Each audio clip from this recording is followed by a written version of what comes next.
Good morning everyone.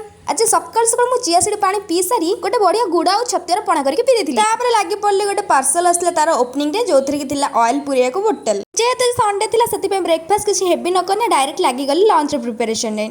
तापर सबदिन बेले गाधे पाधे आसी टिके ठाकुर को पूजा अर्चना भी कर देथिली। आउ एति भीतर पुणी आउ गोटे पार्सल आसी जाइथिला जोटा कि मु ओपन करथिली। पार्सल को ओपन करे पूर्व मु तो भाई सब बेले फटका करके फटाए जोटा कि मते बहुत भल लागे। जहाँ को पछे पार्सल पैकेजिंग बहुत ही आस्थेटिक थिला। आ मु खोली देखा ता भीतर थिला आई शैडो जोटा कि बहुत ही क्यूटली सजाई के रखा था, बहुत ही सुंदर लागुला। वेट आ भीतर आउ गोटे पार्सल आसला जोटा कि थिला स्विस ब्यूटी रो मेकअप फिक्सर। तापर मु चली गेली सीधा खाइबा जोथरे थिला सज पखाड़ा आलू आ सोयाबीन भजा आ दे प्रकार रो मिक्सचर संग मो फेवरेट बिलाती रसुन झोड़। तापर मो दीदी लागला से बोतल टेस्टिंग रे। जेहेतु आज संडे थिला सेति पई इवनिंग रे बाहर गलु बुलाबुली पई। आ आज रो बुलाबुली डेस्टिनेशन थिला एटा जोट कि हम बहुत सारा ग्रोसरी के तापर गरम रो त्राही पाइबा पई टिके कुल्फी भी खाइ दिथि। आ आमे फ्रेश जिबा मिस्ट दे आनी उनेटा के पॉसिबल न। आ आज संडे स्पेशल थिला चिल्ली पनीर सहित रुटी। वीडियो भल लगे लाइक सब्सक्राइब करियो भूलिबेनी। बाय।